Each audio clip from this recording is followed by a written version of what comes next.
Many of you know my own background in Jewish community work began with service in JDC in India, doing work as a Jewish Service Corps volunteer. And the work that JDC does there is the kind of work that we do here at Federation. It's work that's focused on the Jewish community, but often, and frankly, sometimes even more so, extended beyond our borders. The work that Gideon does in particular has had extensive outreach to non-Jews and non-Jewish community, as you'll talk about, including recently, not so recently anymore, but the Haiti earthquake, being the representative there for that. And JDC and Gideon's work really represent that ideal that I've expressed before, that what Federation allows us to do is to give to Jews, and also as Jews to all. So I'm really delighted that Gideon is here for JDC, and we're really looking forward to your presentation. Thank you. Thanks, Andrew. So, Boker Tov, good morning. I'd like to divide our time in the following ways, because I'm not a big talker-adder. I find it to be slightly boring, especially at 8:30 in the morning. So, what I'd like to do is request 15 minutes of your attention. And after that point, I'd like to open it up for discussion. Some of the stuff that we'll be talking about today, and I'll be presenting, could be seen as provocative. Other of it will be old news, and you'll say, that's great, I'm glad to hear that the JDC is still doing that, and other will be new. The floor will be open for questions regarding the hot spots in the Jewish world today. Will be open to anything that's on your mind as leaders and professionals that are moving this ship forward. So that is my goal today, is to impart some knowledge and hopefully engage in a dialogue. Again, I've been in St. Louis for about 11 hours now, and I'm getting used to the fact that the longest journey that one can take in the town is about 12 minutes. And I was told to bring a snack if it goes beyond that, so I did. Let's settle something. The JDC, the American Jewish Joint Distribution Committee, I'd like to try to help explain what it is that actually has brought this name about. This is a remarkable moment in Jewish history. This cablegram here, that was written in 1914 by then the American ambassador to the Ottoman Empire, Palestine, Israel.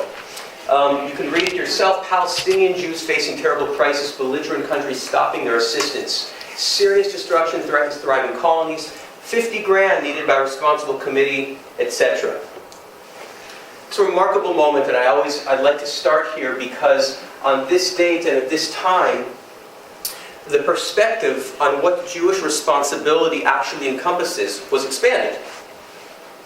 If you think about it, you have the American ambassador, Henry Morgenthau, to the Ottoman Empire that has seen that there's a huge problem with Jews that were previously out of sight and therefore out of mind.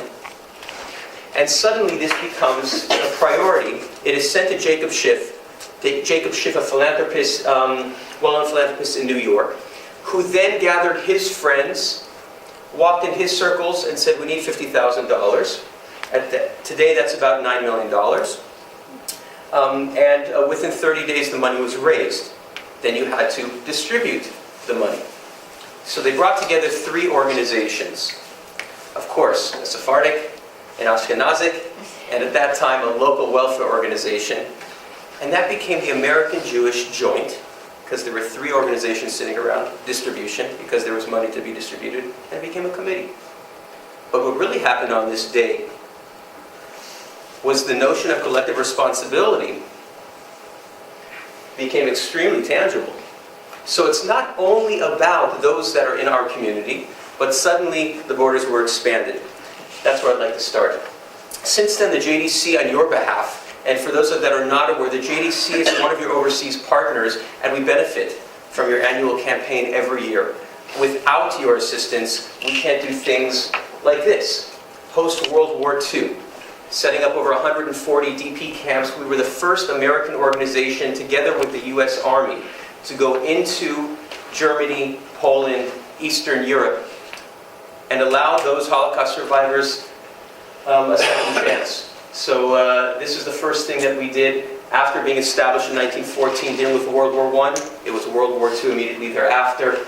Helping resettle Jews around the world. This is a specific picture of children in a youth village, Holocaust orphans. This was our primary mandate, to help Jews in the world, wherever they may be, regardless of border, geography, background, and provide them with safety and stability. You may have heard of the 3 R's, right? We're known as a rescue organization, a relief organization, and a renewal organization. Renewal in the sense that we go into Jewish communities that have been deprived of Jewish life for decades and offer them opportunity. This is an example of certain rescue missions that till today we can't fully share all of the details, but this was taken in Syria, this is Yemen, and there's several other pictures as well to help Jews that were living in an unsafe environment make their way ultimately to Israel and not only around the world. I'd like to now kind of transition to another rescue mission that my hope is that all of you remember. If we go back to 1991, we remember that a very dangerous mission was undertaken. It was May 14th, 1991, one of the few times in the history of Israel that the rabbinate actually gave the okay for the Israeli Air Force to fly on Shabbat. Who do you have in front of you right now? Ethiopian Jewish rabbis who managed in the face of adversity to preserve Jewish life for thousands of years of being completely isolated. These are the rabbis that had a literal interpretation of the Bible, written here in Gez, which is our form of Aramaic. Shabbat, for this remarkable Jewish community, first of all, was very clear-cut in the sense that you don't work. So anything that reminds you of work, you make sure not to do. Number 1, a belt. When we come to work, we have a belt on. Keep our pants up. Not on Shabbat. On Shabbat, there were no belts in Ethiopia amongst the Jewish community. Number 2, you can't break a sweat. So you strategically map out your walk to your synagogue so that you can stop for rest and shade under a tree. Oh, Passover has come. We slaughter a lamb. Bring a lamb, let's slaughter. It was a literal interpretation of Jewish life and a very rich one. Laws of purity were observed. Anything that came after the Bible, commentary, was not part of their Jewish life. It was not. So certain holidays that were scroll-based, right? Purim, for example, Tu B'Shvat. These are holidays that were not part of their Jewish existence, and by the way, they had a holiday that we didn't have, that today is celebrated in Israel, and it's called Sig, which comes from the Hebrew word lisgod, which means to bow down. And once a year, 60 days after Yom Kippur, they would go up to the highest mountain in their region, dressed in their white garb, men and women together. They had created a collection of psalms, which they called the Orit, and they would go up and pray the entire day and dance in joy for the receiving of the Torah. It's called Sig. It's celebrated today in Israel. This is a picture that was taken on May 15th. As you can see, this is actually a Hercules jumbo jet. No seats on the plane. This actually picture that you're seeing is in the Guinness Book of World Records because it is actually the highest number of human beings ever put in a plane, which was 1,130 people in the plane and 1,136 out of the plane. In that 3.5-hour plane ride, there were 6 children that were born. And we actually celebrated their bar mitzvah together at the JDC when it became their 13th birthday. At this time, you actually had Addis Ababa was about to be taken over by rebels, and you had a very weak government. In order to actually move in, take over the airport, and stop the rebels from encroaching and allow the government to let us do what we needed to do, it takes what we call a facilitation fee. I'm only saying that because the camera is on me right now. But that facilitation fee was $35 million. And for those of you that remember, in 1991, you may have received a phone call or a very quiet visit where it was time to help support the exodus of these Ethiopian Jews. And that is exactly what the American Jewish community did. Today, there are 120,000 Ethiopian Jews living across Israel. And the transition has been difficult, at least. On the one hand, you have the realization of a dream, the completion of a miracle. All they wanted to do was be reunited with their brothers and sisters. On the other hand, you have a transition which is quite dramatic from an agrarian society to a computer-based society, for example, or in Israel, a chutzpah-based society, where it's really tough, and if you don't have sharp elbows, you can fall. This is a remarkable woman. Her name is Tasfai, which means hope in a part. And I love this picture because you have this beautiful baby on her back, and then you have the computer there. This was a program that JDC created to help address the fact that there are about 74% illiteracy rate amongst Ethiopian adults over the age of 50. It's a problematic stat if you consider the fact that much of their working life is ahead of them. So we started originally teaching Hebrew in writing and drawing, and then moved to computers because to identify an aleph and a bet is much simpler than it is to actually learn how to write it.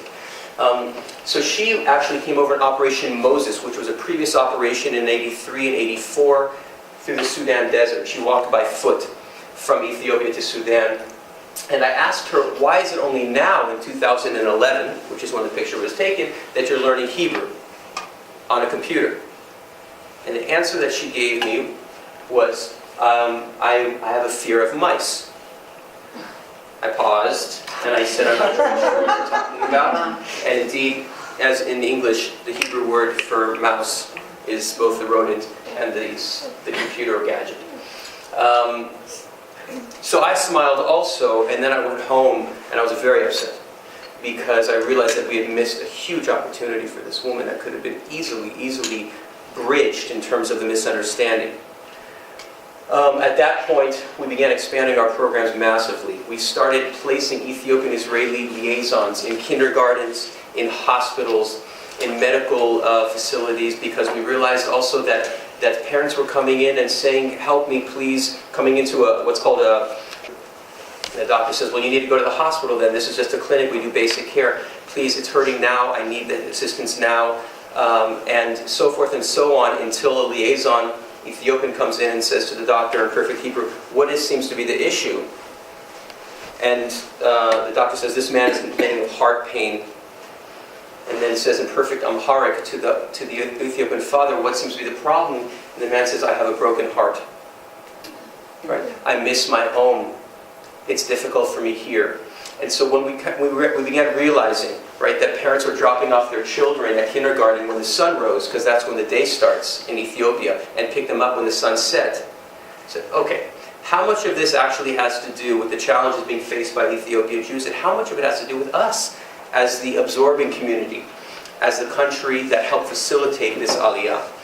We created a program called PACT, Parents and Children Together. It's now operating in 14 cities across the country and touching 12,000 kids. You can see this is an example of the PACT program because you have an integrated group of both Ethiopians and non to break down any stigma.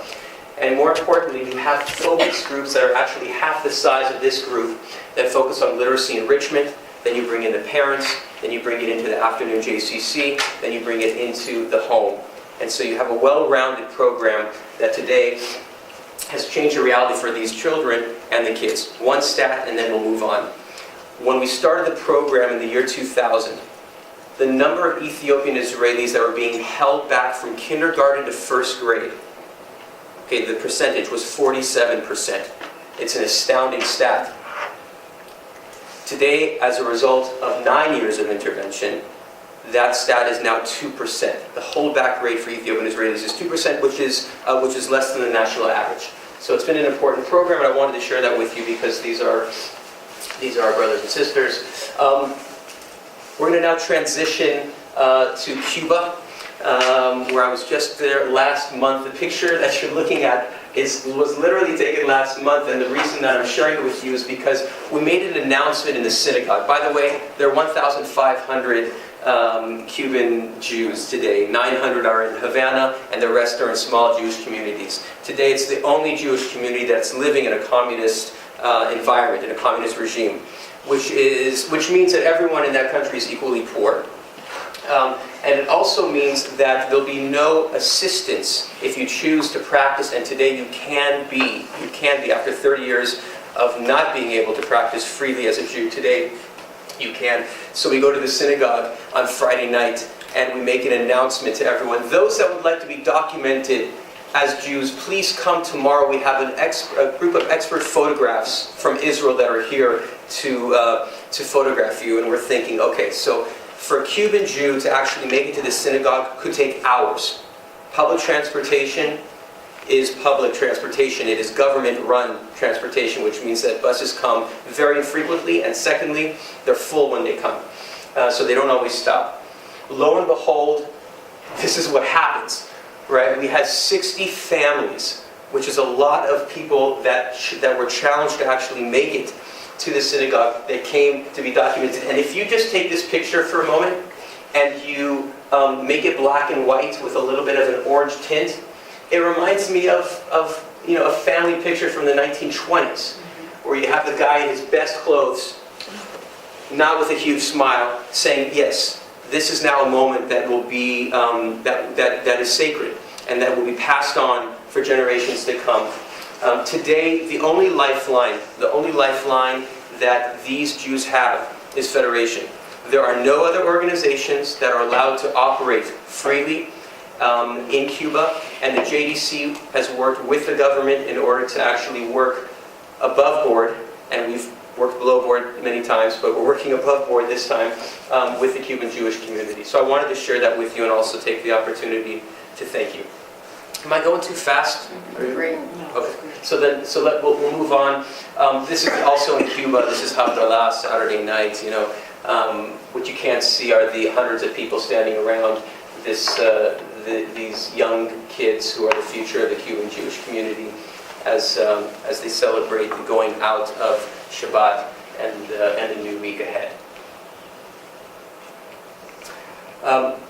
Before we transition to non-Jewish communities, I want to take a moment and in the clearest way possible, show you a picture that represents one of 100,000 of the poorest, loneliest, and hungriest Jews in the world. In the world. And this is in the former Soviet Union. This picture was taken in Moldova. And she represents, as I said, a group of elderly who today are living off of monthly pensions of between $20 and $30, which means that she and others have to make the Solomonic decision daily. Will they purchase food? Will they purchase medication? Or will they purchase fuel to heat their home in the harsh winters? This is a very real need. And I'll be honest with you and tell you that it is not the sexiest need that you will ever see. It is not compelling for most people across America. And I'm sitting here telling you right now that the number one priority of the American Jewish Joint Distribution Committee is to alleviate the poverty that these people are living in. And we're doing that every day with your assistance, and we're not done. Here I can tell you that we are not done. We're in the middle of a process.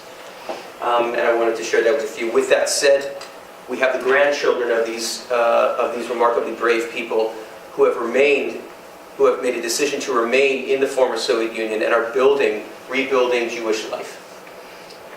Celebrating holidays, proudly waving the flag, the Jewish flag. And those that have wanted to make Aliyah and move to Israel really have for the most part. So today we're dealing with people that want to build community where they are. Why? Why don't they just get out? We can ask the same question about Cuba. Just leave. Today there is no place in the world where a Jew cannot leave that country and go to Israel. It doesn't exist. Including Iran, Yemen, Syria, anywhere that there is a Jew, they can go to Israel. Which means that if they are here, there is a reason. And we would like to be part of helping them realize what their vision of Jewish community is. And now we make a really harsh transition to an island that has 23 Jews, none of which need our assistance. None. Dominican Republic, and your favorite vacation spot, Haiti. And I want to spend about 5 minutes on this, and then we'll open up for questions. We have heard a lot about this notion of tikkun olam, healing the world. Here's a book about it by Rabbi Jonathan Sachs, To Heal a Fractured World. In other words, tikkun olam. I don't quite understand what it means, but I have a strong feeling of what it looks like. when it happens. I do believe that there is a Jewish responsibility to take the knowledge that we have accrued and the resources that we have and share it with non-Jewish communities. I believe that that is a responsibility, and we can sit here all day and look through texts that present this idea from many different perspectives. There is tons of literature on it. My job at the JDC is to take this slogan and actually bring it to light, implement it, which is what happened on January 12, 2010, when one of the world's largest earthquakes hit Liaisons, which was the epicenter, knocking down 90% of these buildings, and then Port-au-Prince, about 60% of those buildings, burying 300,000 people in the rubble. This picture was taken a few months ago. Much of the rubble has not been cleared in Haiti. For those of you that read the New York Times recently, won the 3-year commemoration. I mean, it's a horrible article talking about all the funds that have been frozen or never arrived, and all of the work that has yet to be done. It's very tough. It's very tough, and if you think about it for a moment, when you look at this and you live in that country, you know, you're going through this trauma every day because you realize that no bodies were cleared from this rubble. So the JDC was faced with the impossible task of trying to help. And in the big scheme of things, we're a small organization who has specific expertise in areas that relate to water distribution, food, etc.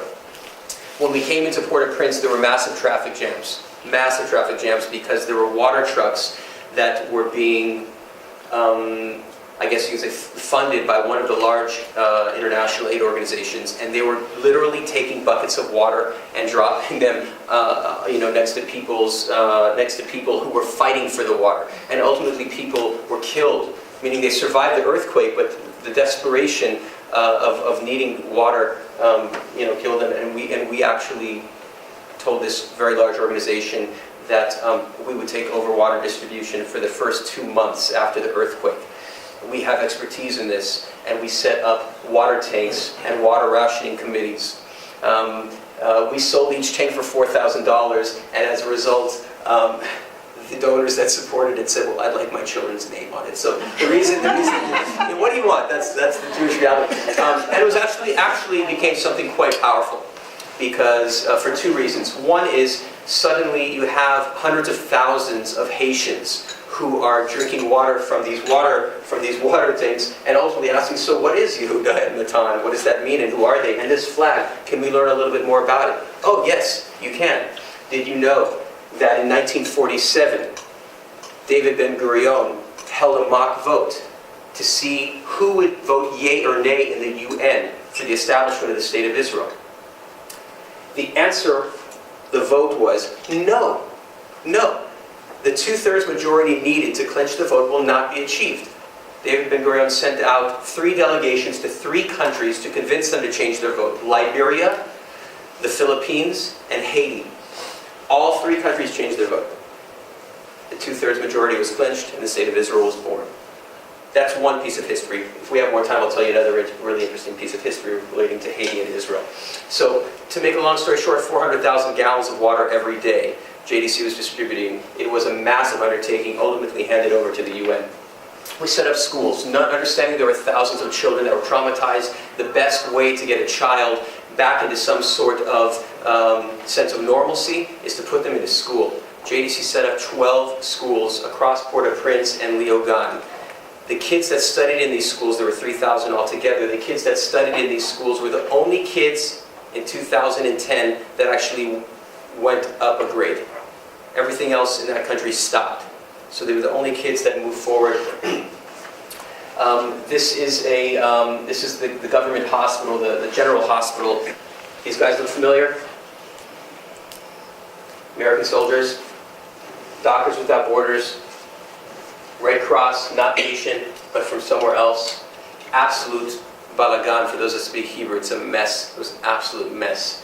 All of these organizations have left, including Doctors Without Borders and the U.S. Army, of course. And what that means is that there are very few serious players that can make a difference right now in Haiti. And JDC decided that it was going to stay. And we are currently in Haiti to this day.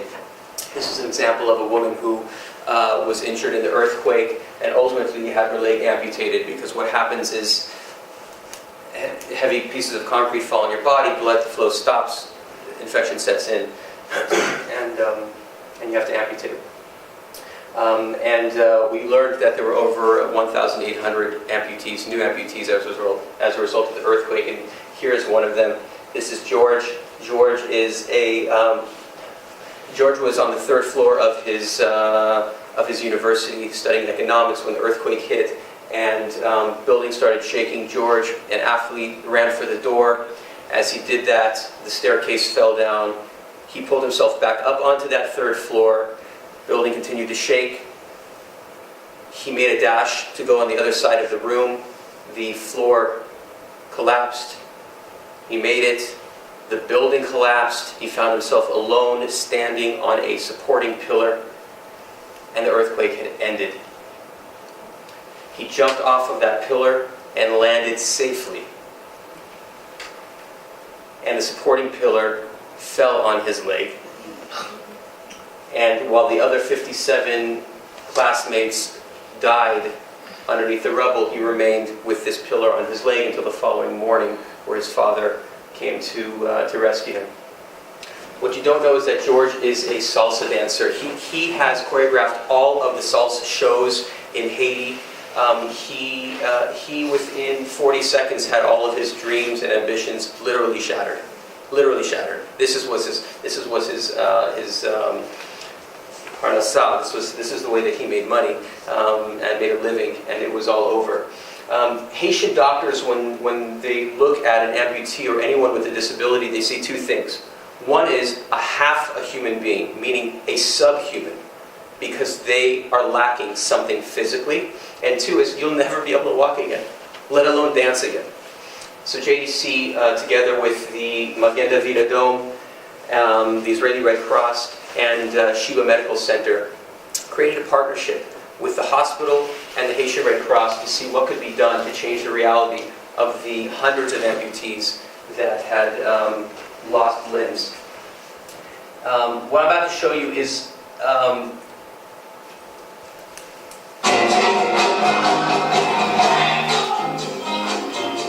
not only for your visual enjoyment, but this is actually George's dance troupe. I filmed this about 8 months ago.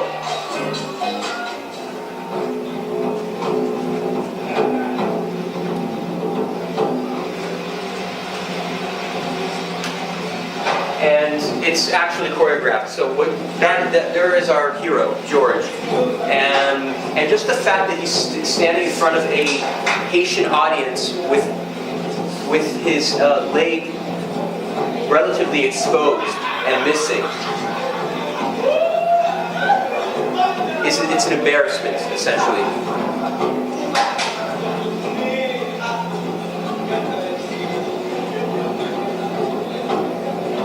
And the fact that he would bring out a leg and actually show it to the audience. We just heard laughs. I don't know if you heard laughs, but there are people laughing in the audience. His own dance group is laughing at him.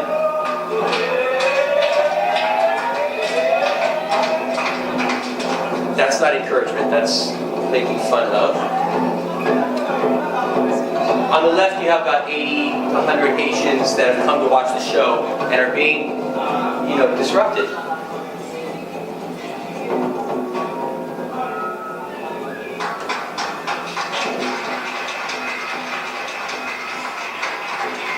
So there he is. It took us 6 weeks to get George, I should say it differently. It took him 6 weeks to get up on his feet again. He's a remarkably hard worker. When you ask a woman to dance in Haiti, you're not really asking her. She must say yes. And she reluctantly agrees.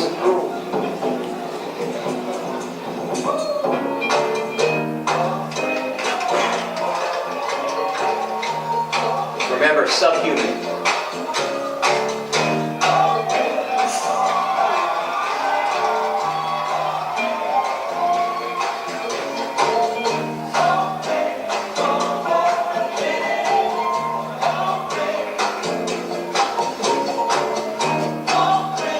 just kept on dancing the whole night.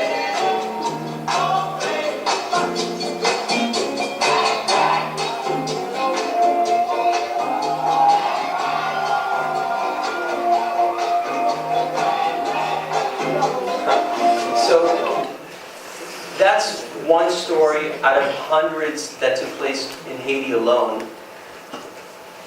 And I think I'm going to stop here because I've shared a lot with you, and I want to just share one final quote from a book that I really think speaks to what we just talked about. Just to remind you, we just covered about 6 countries in about 15 to 20 minutes, so we went pretty fast. Touching upon the former Soviet Union again, which I told you is our #1 priority. The Israel and Allocations Committee and leadership has made a decision here in St. Louis to support specifically welfare services for the elderly in the former Soviet Union, and for that we're grateful. We touched upon Cuba and several other countries as well, and then we hit Haiti. The statement, the passage I'm about to read you is relevant to everything that we just read. And when I read this, I recommend this book, and I'll give you the title in a moment. When I read this passage, I couldn't help but think about Jewish communities in America. The best way to help you truly digest and understand the impact you're having in the world, Rabbi Jonathan Sacks, the outgoing chief rabbi of England, says the following. There is something deep within us that leads us to feel implicated in the fate of others. Is this sympathy, empathy, benevolence, compassion, conscience, duty, enlightened self-interest, the impartial spectator? I don't know, but it is close to the heart of what we are, of what it is to be human. Many people have said it. Everyone can be great, said Martin Luther King Jr., because everyone can serve. Only a life lived for others is a life worthwhile, said Albert Einstein. He who wishes to secure the good of others has already secured his own, said Confucius. So forth and so on. The paradox of altruism is that the hope we give others returns to us undiminished and enlarged. The paradox of altruism is that the hope we give others returns to us undiminished and enlarged. Perhaps faith is only created in the doing, and happiness in the giving, and meaning in the courage to take risks for the sake of an ideal. Please listen carefully to this last line. He writes, "All I know is that the greatest achievement in life is to have been, for one other person, even for one moment, an agent of hope." And I can't think of a better way to encapsulate what it is that Federation is actually doing day in and day out. And I understand there are a lot of meetings, and a lot of logistics, and a lot of administration, and a lot of challenges locally, overseas. Regardless of where your impact is, you are by default, by the fact that you're in this room right now, agents of hope. Sorry, there's nothing to argue about. It's right here. So it's an opportunity for me to thank you on behalf of the millions of Jews that you're helping support and serve as agents of hope for around the world. So thank you, and if there are any questions, we can travel back to any of these countries if you'd like. I'm here, and we have, I don't know how much time we have, Andrew, but a few more minutes, I hope. This was scheduled till 9:30, so we do have some time. And I just want to thank everyone here who's coming. Could I take the prerogative and ask you the first question? Please. And in part because I'm going to have to go prepare for 9:30 meeting. So one of the trajectories, the narratives that you provided here is a focus on the needs of Jews that are dispersed throughout the world, to a shifting to the focus of needs to other people, much more centrally to the mission, at least, I would see. And it would follow that simply because of the ingathering that's happened, ingathering both to Israel and America, which now constitutes 85% of the Jewish population of the world. Can you speak to that issue? Does JDC see its role either becoming more internalized in Israel, dealing with those disparate smaller communities, or really focusing and becoming an agent of change in the way that it really has pioneered so inspiringly in Haiti? And this was a phenomenal presentation, so thank you. Thank you, my pleasure. I appreciate that. I don't know how much of a shift is taking place as much as I can tell you there's a lot of inclusion happening here. JDC's mission is very clear. It's to help Jewish communities in need wherever they are in the world. It is a needs-based organization. That means that we are constantly assessing needs, and there are some small Jewish communities that do not need our help anymore. Croatia, up to not so long ago, Greece, Spain, Colombia, right? We have our finger on the pulses of these communities, and if there is assistance that is needed, we are there. However, we're not helping everybody. We're in 70 countries around the world, and to different varying degrees. That's the first thing as it relates to Jewish communities, and if we're focusing more on Israel or in smaller Jewish communities. It is completely based upon the need of the day, and the need changes. I can tell you right now, we have a very small budget in a country that I'm not going to say because the camera's on, but that country's Jewish community is in danger. And there needs to be a contingency plan made for that country. That budget will go from zero to a heck of a lot of money overnight if needed. So that's an example of a needs-based intervention. That's the way JDC works. We don't have formulas that are historic. We work according to the need of the day. So close to my heart. I have another part of this presentation that I didn't show you that takes you into Rwanda, a country that has absolutely no Jews in it. What are we doing there? Well, in '94, Rwanda experienced a genocide, leaving 1,200,000 children orphaned.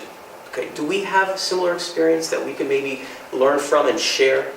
Are there any models that Israel developed after the Holocaust to help absorb Holocaust orphans? And isn't it our responsibility to at least give it a shot? The answer is the following. There's an ongoing expansion of seeing how we can take programs like this in Jewish communities and actually help the local Jewish community of Morocco implement programs for its neighbors. So it doesn't only become the American Joint Distribution Committee coming into these countries and implementing programs as we did in Haiti, but it's actually what kind of good work can we do to help strengthen and empower the local communities, Jewish, that we're already working with, to reach out and expand their circles of assistance. It's really a challenge, and I'll tell you something else very frankly. I don't often come to America, and I don't have the opportunity to speak with people like you, but oftentimes I will get attacked. And I may get attacked today, which is fine. I'm absolutely ready for it. I have a bulletproof vest on here. But the attack is, what are you doing? You just told us 6 minutes ago that that woman in the former Soviet Union has nobody but us, and you have not yet ensured her safety, and you're helping George? It's a fair question. Okay, just a few facts. Number one is the annual campaign and what Federation does goes to Jewish needs. That's the first thing. The second thing is, which is really exciting, when we open this mailbox regarding Haiti or other disasters, we have an average of 10,000 new donors that come out of the woodwork. And for them, their entry point to Jewish life is here. This is where it starts. I can't tell you why. I just know it's very real. And then a new conversation begins. And we're yet again expanding what Jewish community can include and not. So kind of a long answer, Andrew, for a complicated issue, but I think it's the right one. I think it's a great question, which is what role will this play in our life as Jews, our narrative as Jews? Will George now, as a result of this presentation, become part of your narrative? Will you go home and share with your families this story of George? And if so, do you understand that by doing that, that now becomes part of your Jewish narrative? Meaning you were walking down the road, St. Louis, being Jewish, bar mitzvah, etc., got married, and now George is now actually part of your story. Yeah, we as a Jewish people help people in Haiti. Did you know? Gideon, thank you. I'd like to just formally thank you from all of us. If we could just show Gideon our appreciation.